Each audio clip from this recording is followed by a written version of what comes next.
decir algo acerca de la última parte de este versículo. ¿Qué es lo que vemos aquí? La terrible realidad de la ira que vendrá. Esa ira divina que está como una espada de Damocles sobre todos los seres humanos. La pendiente ira de Dios. Note que no es solo que Jesús viene, sino que la ira de Dios también viene. ¿Qué es eso? ¿A qué hace referencia? Hace referencia a la gran tribulación. Si usted piensa que hoy en día estamos teniendo increíbles problemas y dificultades, la ira de Dios, la gran tribulación, hará que estos días que estamos viviendo en la actualidad parezcan como paseo de verano en la playa. La ira de Dios, la gran tribulación, será un tiempo infernal en la tierra, será un tiempo de indescriptible sufrimiento. El profeta Daniel advirtió sobre este tiempo. Anota al margen Daniel 12:1. Y será tiempo de angustia, cual nunca fue desde que hubo gente hasta entonces. Será un tiempo de sufrimiento sin paralelo en la historia. Y el Señor Jesús también advirtió sobre esto. Busque Mateo 24, desde el verso 21. Porque habrá entonces gran tribulación, cual no ha habido desde el principio del mundo hasta ahora, ni la habrá. No estamos hablando de una tribulación normal, no estamos hablando de los tiempos oscuros y terribles que los creyentes han conocido y vivido a través de los siglos. Estamos hablando de un tiempo sin precedentes. Daniel habla de tiempos problemáticos. Jesús habló de la gran tribulación y Pablo lo identifica como la ira que vendrá. En el capítulo 6 de Apocalipsis se describe la ira que vendrá. Veamos desde el verso 15. Y los reyes de la tierra y los grandes, los ricos, los capitanes, los todopoderosos y todo siervo y libre, se escondieron en las cuevas y entre las peñas de los montes, y decían a los montes y a las peñas, caed sobre nosotros y escondednos del rostro de aquel que está sentado sobre el trono y de la ira del Cordero. Generalmente hablamos de la gentileza del amor del Cordero, o sea, de Jesús. Pero escúcheme con atención.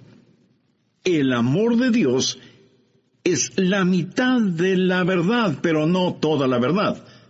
Y cuando usted toma solo la mitad de una verdad y la presenta como si fuera toda la verdad, entonces la mitad que no presenta resulta que viene siendo una mentira. Pero, mi amigo, de acuerdo a la Biblia, la otra mitad del amor de Dios es la ira de Dios, la justicia de Dios. El gran día de la ira de Dios se acerca. ¿Y quién será capaz de enfrentarlo? Daniel, Jesús, Pablo y Juan hablan sobre ese evento. Ese día sin paralelo ni precedente en la historia humana va a llegar, y Pablo lo identifica como la ira que vendrá. Con todo lo que sucede a nuestro alrededor en nuestros días, bien se podría decir que las llamas del juicio de Dios están ya apareciendo en el horizonte. Apocalipsis 6, desde el verso 1. Vi cuando el Cordero abrió uno de los sellos, y oí a uno de los 4 seres vivientes decir, como con voz de trueno, ven y mira. Cuando usted escucha truenos, ¿qué es lo que espera? Pues una tempestad, ¿verdad? A Juan se le dijo que mirara. ¿Y qué es lo que él vio? Veamos en el verso 2. Y miré, y he aquí un caballo blanco. Vamos a ver 4 jinetes en sus caballos cabalgando durante la gran tribulación. Algunos llaman a estos los 4 jinetes del Apocalipsis. Y todo esto no es más que una descripción de la frase que Pablo usó cuando dijo, la ira venidera. El primer caballo es el blanco, de dominio. Juan dice, y miré, y he aquí un caballo blanco, y el que lo montaba tenía un arco, y le fue dada una corona, y salió venciendo, y para vencer. ¿Quién es este que monta en un caballo blanco? Mi amigo, no es otro que el anticristo. Es la simbología bíblica. Un caballo blanco significa dominio, conquista, triunfo, y durante ese tiempo, el Mesías del diablo, el anticristo, regirá en el mundo. Tiene un arco en su mano, lo cual es símbolo de poder. Tiene una corona en su cabeza, lo cual también significa dominio. Y si usted me pregunta, ¿el mundo en realidad será gobernado por el anticristo? Absolutamente cierto. Jesucristo fue muy claro al respecto. Busque Juan 5:43. Yo he venido en nombre de mi Padre, y no me recibís. Si otro viniere en su propio nombre, a ese recibiréis. Jesús dijo que no le recibimos a Él, que es el verdadero Cristo, pero sí recibiremos al anticristo, que vendrá montado en un caballo blanco. De paso, quiero compartir con usted lo que leí en un periódico y que tiene que ver con un nuevo símbolo propuesto para las Naciones Unidas. ¿Sabe cuál es ese nuevo símbolo? Un caballo blanco. El artículo dice que el caballo blanco es símbolo de paz, y cito textualmente parte de lo que dice el periódico.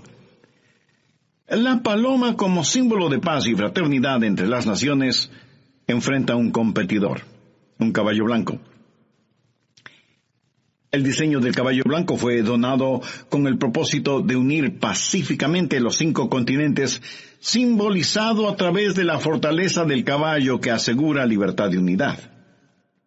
En la cabeza del caballo habrá 5 cintas de diferentes colores que representan los 5 continentes: Europa, Asia, África, América y Australia. Así que se está impulsando un nuevo símbolo de paz, un caballo blanco, para que unifique al mundo. Y Daniel, haciendo referencia al anticristo, dice que por medio de la paz destruirá muchos. Segundo, el caballo rojo de la destrucción. Apocalipsis 6:4. Y salió otro caballo, bermejo, y al que lo montaba le fue dado poder de quitar de la tierra la paz, y que se matasen unos a otros, y se le dio una gran espada. El caballo rojo de la destrucción, rojo como el color de la sangre. Y cuando este inspirado anticristo cabalga para conquistar, en su diabólico cerebro no habrá más que esa idea, conquistar, y habrá guerra y terror y destrucción, y la sangre roja lo manchará absolutamente todo. ¿Alguna vez usted ha pensado en nuestro mundo presente, armado hasta los dientes, con toda clase de armas de destrucción? El Medio Oriente es un verdadero polvorín, y en realidad nadie sabe qué naciones tienen armas biológicas, o capacidad nuclear, o termonuclear. Un gran general norteamericano dijo: sabemos mucho más acerca de la guerra que de la paz. Sabemos más acerca de quitar la vida que acerca de vivir en este siglo que se pregona es el siglo del progreso. El conocimiento científico ha sobrepasado los límites de control. Tenemos muchos hombres de ciencia, pero en verdad muy pocos hombres de Dios. El mundo ha alcanzado notoriedad sin sabiduría, poder sin conciencia. Somos un mundo de gigantes nucleares, pero criaturas sin ética. Todo lo que sucede en el mundo está llegando a su clímax. Y la Biblia lo identifica como el gran día de la ira de Dios. Con la llegada del caballo rojo de la destrucción, el espíritu del odio que está en el anticristo inflamará los corazones y las mentes de los seres humanos y causará que los padres maten a sus propios hijos y que se maten entre hermanos. Será un tiempo de indescriptible sufrimiento cuando la espada estará chorreando la sangre de todos aquellos que no han querido recibir la marca de la bestia. Y los cadáveres estarán abandonados en las calles, llenando con olores putrefactos el aire, en donde se mezclarán las lágrimas y el llanto de los vivos con el pedido de auxilio de los moribundos. Y uno puede entender lo que profetizó Jesús cuando dijo: Mas ay de las que están encintas y de las que crían en aquellos días, porque habrá entonces gran tribulación, cual no ha habido desde el principio del mundo hasta ahora, ni la habrá. Tercero, el caballo negro de la privación. Apocalipsis 6, versos 5 y 6. Cuando abrió el tercer sello, oí al tercer ser viviente que decía, ven y mira.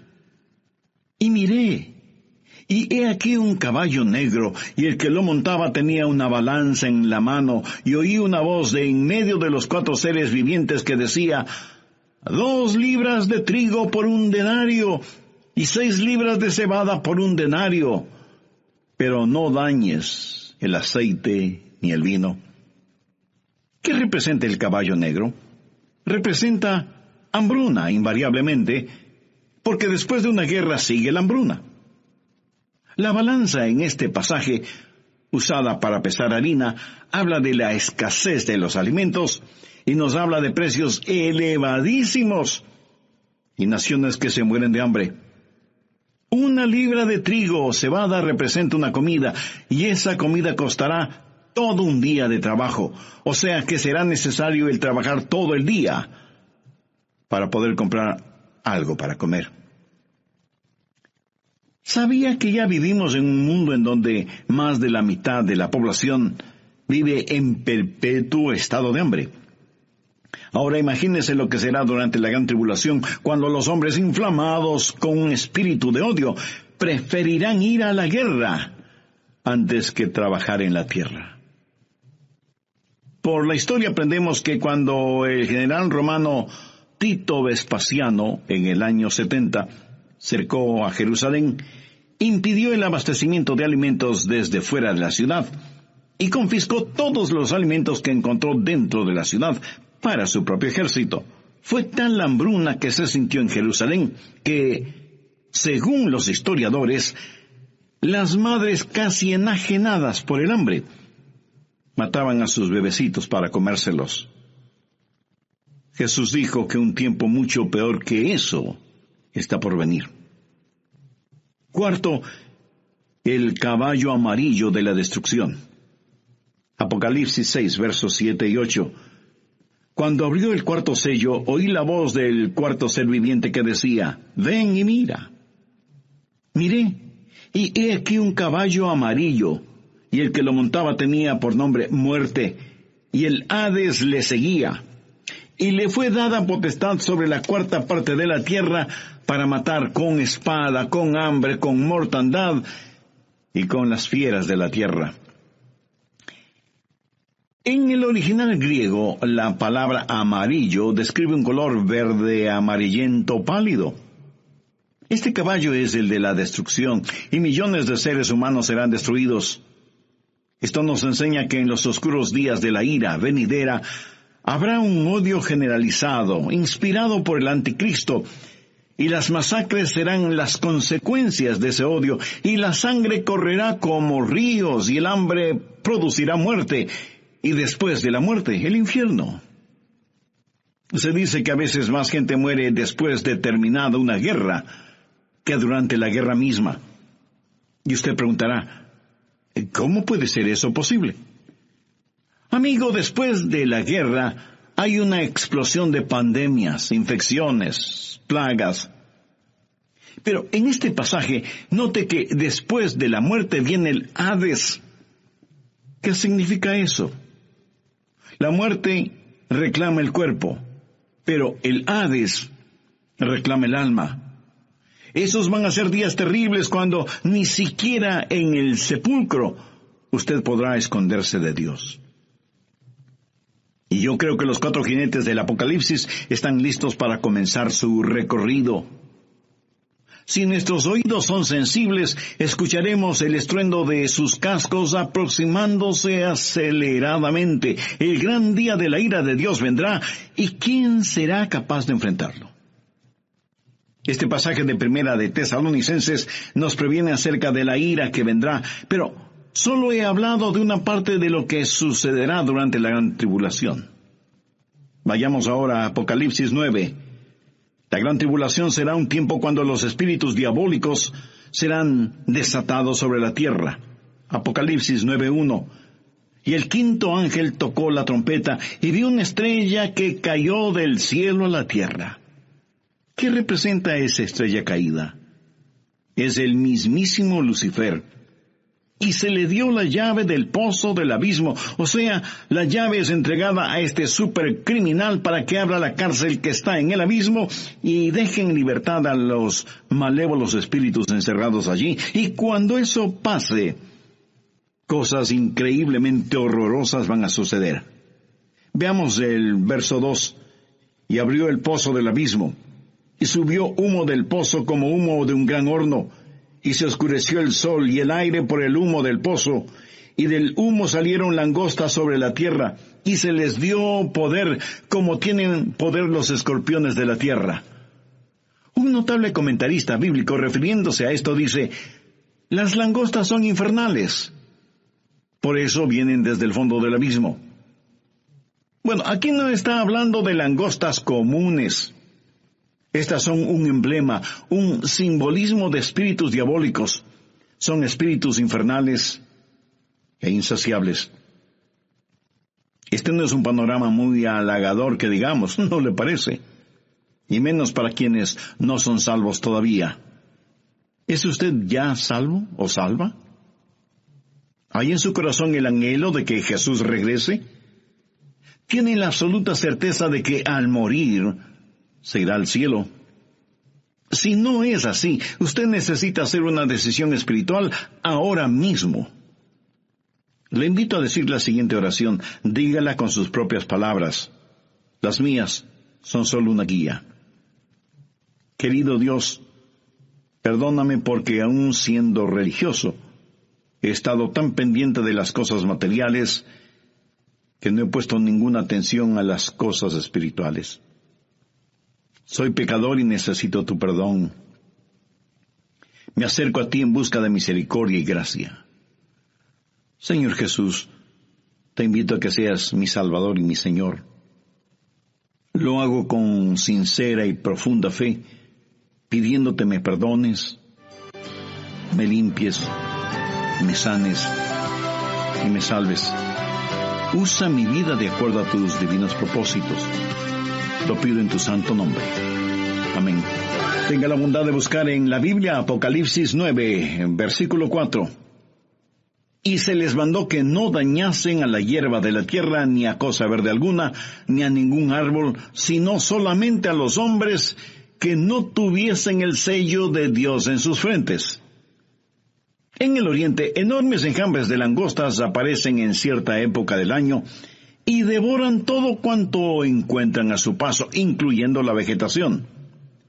Pero las langostas de este versículo son diferentes. No dañarían ni una sola hoja de la vegetación, pero sí dañarían a los hombres y serían insaciables. Pero no solo son insaciables, sino que también son intolerables. Veamos los versos 5 y 6. Y les fue dado no que los matasen, sino que los atormentasen 5 meses, y su tormento era como un tormento de escorpión cuando hiere al hombre. ¿Ha sido usted alguna vez picado o mordido por un escorpión? Bueno, yo sí.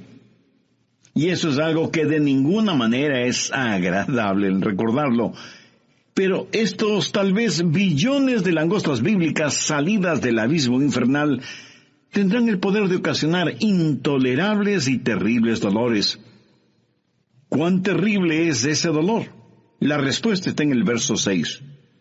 Y en aquel día los hombres buscarán la muerte, pero no la hallarán. Y ansiarán morir, pero la muerte huirá de ellos. Los hombres con ansiedad buscarán la muerte, porque la muerte será una bienvenida liberación al tormento ocasionado por estos espíritus diabólicos que estarán en total libertad sobre la tierra. No solo serán espíritus intolerables, sino que además serán espíritus irresistibles. Verso 7. Y el aspecto de las langostas era semejante a caballos preparados para la guerra. Como un ejército bien entrenado, avanzan, marchan, y nadie les puede detener, nadie puede estorbar el vertiginoso marchar de estas fuerzas diabólicas salidas del fondo del abismo de la maldad. Son irresistibles y al parecer invencibles. Apocalipsis 9:7. Y el aspecto de las langostas era semejante a caballos preparados para la guerra. En las cabezas tenían como coronas de oro. ¿Qué significa esto? Significa que a Satanás se le ha dado dominio y está temporalmente en el trono. Es el milenio del diablo. El infierno está de fiesta. Son irresistibles, invencibles e inteligentes. Mire lo que dice la parte final del verso 7. Sus caras eran como caras humanas. En la tipología bíblica, el rostro de un hombre siempre habla de inteligencia. Pero siempre ha sido la sabiduría humana la que ridiculiza la verdad de Dios. El interés de Satanás siempre ha sido el controlar la mente del hombre, no tanto su corazón y conciencia. Los espíritus diabólicos implantan en nuestras mentes ideas de cómo debemos aprender acerca de las estratagemas seductoras de Satanás, pero son estratagemas insidiosas. Verso 8. Tenían cabello como cabello de mujer, sus dientes eran como de león. Mi amigo, estas no son langostas ordinarias. El cabello de mujer habla del carácter seductor y atractivo de las fuerzas diabólicas. La Biblia nos advierte acerca de los espíritus seductores, y el diablo seducirá a millones con encantos femeninos, pero debemos mirar más allá de todo lo que ofrece como atractivos este ángel de luz, porque él es en verdad un león rugiente. La Biblia dice, sus dientes eran como de león, para devorar y destruir a quienes caen en sus garras, insidioso y engañador, con pelo como de mujer, pero con colmillos de león. Los espíritus diabólicos son además insensibles. Veamos el verso 9. Tenían coraza como corazas de hierro. ¿Qué significa esto? Que por un periodo de tiempo ellos eran inmunes a cualquier daño. A los débiles y pecadores seres humanos no les servirá de nada el tratar de luchar. ¿Cuán frecuentemente desestimamos el poder de Satanás y nos reímos y hacemos bromas al respecto? Lo cual es una necedad, porque estos espíritus diabólicos son insensibles e inescapables. Note lo que dice la segunda parte del verso 9. El ruido de sus alas era como el estruendo de muchos carros de caballo corriendo a la batalla. Por todas partes el aire está lleno con los ruidos de estos espíritus diabólicos, a quienes usted ni puede ganar en astucia, ni en nada. Veamos ahora el verso 10. Tenían colas como de escorpiones y también aguijones, y en sus colas tenían poder para dañar a los hombres durante 5 meses. ¿Sabía usted que el tiempo normal de vida de una langosta es 5 meses? El apóstol Juan usa simbolismos para decirnos que estos espíritus malignos, que tienen colas como de escorpiones, efectuarán su trabajo de herir a los hombres. Tienen el poder para hacerlo. Y como si todo esto fuera poco, esos espíritus son además indivisibles. Verso 11.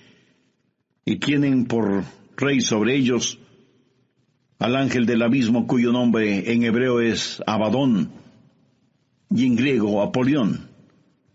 Hay un rey sobre estos espíritus. Recuerde que no tenemos lucha contra sangre y carne, sino contra principados, contra potestades, contra los gobernadores de las tinieblas. Abadón o Apolión literalmente significa destrucción. Un poderoso príncipe infernal, tal vez Satanás mismo, es quien los guía para que torturen a los habitantes de la tierra durante la gran tribulación, o sea, durante la ira venidera. En segundo lugar, hay una anticipada espera. Veamos 1 Tesalonicenses 1:10. Y esperar de los cielos a su Hijo, al cual resucitó de los muertos, a Jesús, quien nos libra de la ira venidera. ¿Lo ve? Esperamos por su Hijo Jesús, quien nos libra de la ira venidera. Pregunta, ¿vivirá la iglesia la gran tribulación? ¿Estará la iglesia sujeta a la ira que vendrá? Bueno, personalmente no lo creo, y le diré por qué. Creo que la Biblia claramente enseña que la iglesia será arrebatada, raptada, antes de que la ira llegue. Veamos 1 Tesalonicenses 5:9. Porque no nos ha puesto Dios para ira, sino para alcanzar salvación por medio de nuestro Señor Jesucristo. El apóstol Juan le dijo a la iglesia de Filadelfia la misma cosa. Veamos Apocalipsis 3:10. Por cuanto has guardado la palabra de mi paciencia, yo también te guardaré de la hora de la prueba que ha de venir sobre el mundo entero. Y usted podría preguntarme, pastor, eso es lo que Juan le dijo a la iglesia de Filadelfia, pero no a nuestras iglesias. Vayamos rápidamente a Apocalipsis 3:13. ¿Qué dice? El que tiene oído, oiga lo que el Espíritu dice a las iglesias. Lo que se le dijo a la iglesia de Filadelfia también es para nosotros. Si guardamos las palabras de su paciencia, Él nos librará de esa hora de tribulación. Dios no derrama su ira sobre sus hijos, Él disciplina a sus hijos. Antes de que un reino declare guerra a otro reino, ¿qué es lo que hace? Llama a sus propios ciudadanos a que salgan de ese reino antes de declarar la guerra. Antes de que Dios hiciera llover fuego y azufre sobre Sodoma, el ángel le dijo a Lot, no puedo hacerlo hasta que tú salgas de aquí.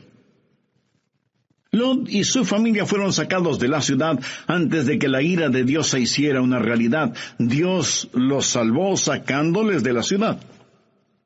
Antes de que Dios enviara el diluvio en tiempos de Noé, ¿qué es lo que hizo? Arrebató a Enoc antes del diluvio para que fuera como un retrato, una ilustración de que antes de que Dios derrame su ira, Dios salva a los suyos. Dios puso a Noé en el arca como una ilustración de lo que la nación judía experimentaría y saldría del fuego de la tribulación. Si la iglesia va a pasar la gran tribulación, hay ciertas cosas que deben suceder.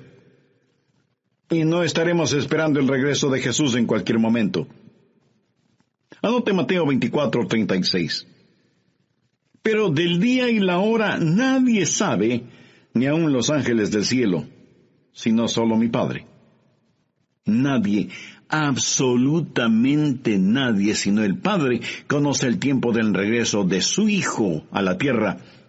Y en Mateo 24:38, porque como en los días antes del diluvio estaban comiendo y bebiendo, casándose y dándose en casamiento, hasta el día en que Noé entró en el arca. Entonces vendrá el Hijo del Hombre. Ahora escúcheme, comer, beber, casarse o dándose en casamiento no es precisamente la gran tribulación. Es cierto que para algunas parejas su cónyuge es una gran tribulación. ¿Qué es lo que dice Mateo 24:42? Velad pues porque no sabéis a qué hora ha de venir vuestro Señor. Y en el verso 44 leemos, por lo tanto, también vosotros estad preparados porque el Hijo del Hombre vendrá a la hora que no pensáis. Si la iglesia va a pasar por la gran tribulación, puedo simplemente comenzar a marcar los días. La tribulación durará 7 años. La divido en 2 períodos de 3 años y medio y puedo comenzar a contar. Pero la Biblia dice que debemos esperar por Jesús, debemos esperar su regreso de los cielos. No debemos estar esperando la tribulación. Marcos 13, versos 32 y 33 dicen, pero de aquel día y de la hora nadie sabe, ni aun los ángeles que están en el cielo, ni el Hijo, sino el Padre. Mirad, velad, Llorad, porque no sabéis cuándo será el tiempo. Una y otra vez el Señor nos dice que debemos estar listos. Él nos ha librado de la ira venidera. Si la iglesia va a pasar por la gran tribulación, entonces, en vez de estar mirando hacia arriba, debemos estar mirando alrededor, esperando no a Cristo, sino al anticristo. No habrá la esperanza bendita, y la muerte sería mucho mejor que pasar por la tribulación para llegar al reino. Sí, hay una ira pendiente, pero también hay una anticipada espera. Nosotros esperamos por Jesús. Hay también un servicio ejemplar. ¿Qué debemos hacer? Pues estar listos para el rapto. ¿Cómo los creyentes de la iglesia primitiva se preparaban para el rapto? Veamos 1 Tesalonicenses 1:9. Porque ellos mismos cuentan de nosotros la manera en que nos recibisteis y cómo os convertisteis de los ídolos a Dios para servir al Dios vivo y verdadero, y esperar de los cielos a su Hijo, al cual resucitó de los muertos, a Jesús, quien nos libra de la ira venidera. En primer lugar, si usted quiere estar listo para el rapto, necesita convertirse de sus ídolos a Dios. Y alguien dirá, nosotros no tenemos ídolos. Oh, sí que los tenemos. Ídolos viejos con nombres nuevos. En vez del dios Mamón, que representa avaricia, ahora es el dios ambición. En vez del dios Baco, que era el dios del desenfreno y la borrachera, ahora le llaman el dios de la hora feliz. En vez de la diosa Afrodita, que era la diosa de la lujuria sexual, ahora la llaman la revolución sexual. Son los mismos dioses y diosas, ídolos de antaño, con atractivos y políticamente correctos nombres. Hoy en día, en vez de Marte, que era el dios de la guerra, ahora se lo identifica como indignación justa. Y sin embargo tenemos en nuestras modernas ciudades más problemas, crímenes y odios como nunca antes. Viejos ídolos con nuevos nombres. ¿Y qué es un ídolo? Un ídolo es cualquier persona o cosa que usted ame más que a Dios. Es cualquier cosa en la cual usted confía más que en Dios. Es cualquier cosa a la que sirve más que a Dios. O cualquier cosa a la que usted tema más que a Dios. Cualquier persona o cosa que le desvíe de Dios es un ídolo. En Mateo 6:33 leemos, mas buscad primeramente el reino de Dios y su justicia, y todas estas cosas os serán añadidas. Usted debe volverse de sus ídolos a Dios. Usted no puede tener a Cristo y al mundo al mismo tiempo. Tiene que arrepentirse. Esa es la primera cosa para estar listo o lista para el rapto. ¿Se ha vuelto usted hacia el Dios vivo y verdadero? ¿Se ha olvidado o dejado de sus viejos caminos? ¿Le ha entregado su corazón a Jesús, que es el Dios vivo y verdadero? En segundo lugar, hay que servir al Dios vivo y verdadero. Algunos de ustedes me dirán, Pastor Adrián, yo creo las cosas que usted predica sobre profecía. Bueno, muchas gracias. Ahora permítame decir con toda la unción, función y emoción de mi alma, si usted cree en lo que estoy predicando hoy, usted debe empezar a servir a Jesús. Por favor, saque su cabeza de las nubes proféticas y ponga sus pies en la tierra y comience a ganar almas. La verdadera prueba no es si usted cree o no lo que estoy enseñando, sino lo que usted va a hacer para prevenir a los hombres de la ira que vendrá. Y debemos trabajar hasta cuando Jesús regrese, y luego nos juntaremos en nuestro hogar celestial.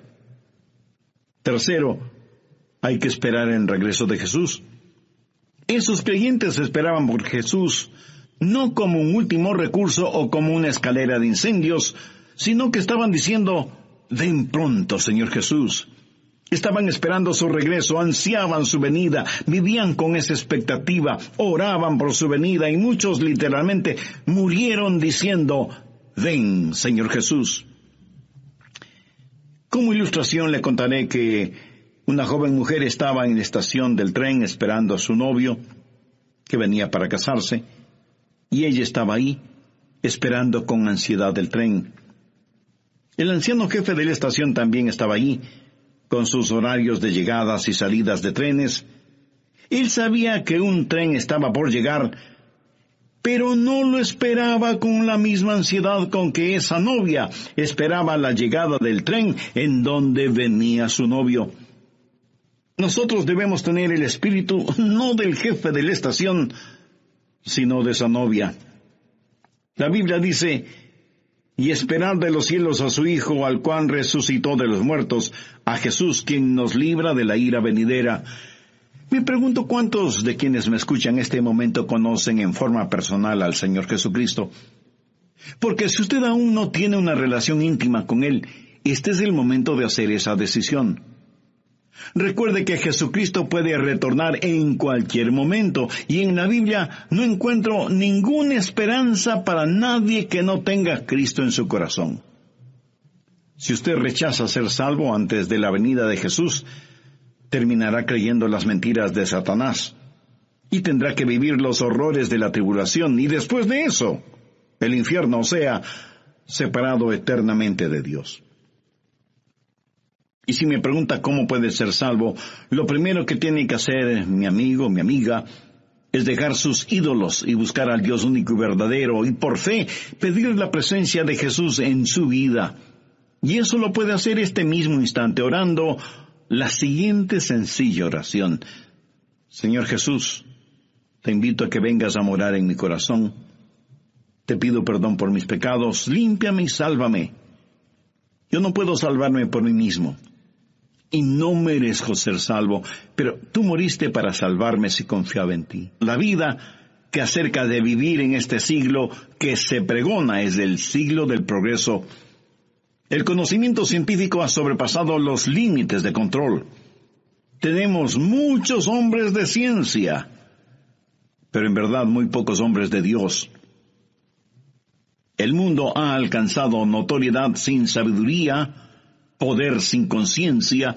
Somos un mundo de gigantes nucleares, pero criaturas sin ética. Todo lo que sucede en el mundo está llegando a su clímax. Y la Biblia lo identifica como el gran día de la ira de Dios. Con la llegada del caballo rojo de la destrucción, el espíritu del odio que está en el anticristo inflamará los corazones y las mentes de los seres humanos, y causará que los padres maten a sus propios hijos, y que se maten entre hermanos. Será un tiempo de indescriptible sufrimiento, cuando la espada estará chorreando la sangre de todos aquellos que no han querido recibir la marca de la bestia.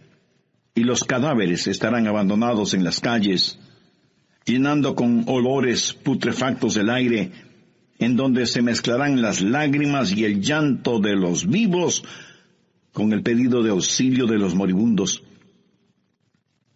Y uno puede entender lo que profetizó Jesús cuando dijo: «Mas ay de las que están encintas y de las que crían en aquellos días, porque habrá entonces gran tribulación, cual no ha habido desde el principio del mundo hasta ahora, ni la habrá». Tercero, el caballo negro de la privación. Apocalipsis 6, versos 5 y 6.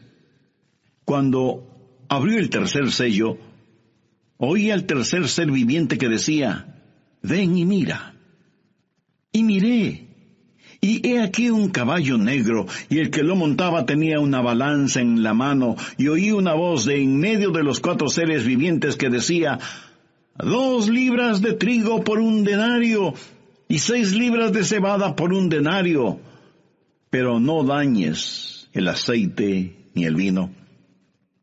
¿Qué representa el caballo negro?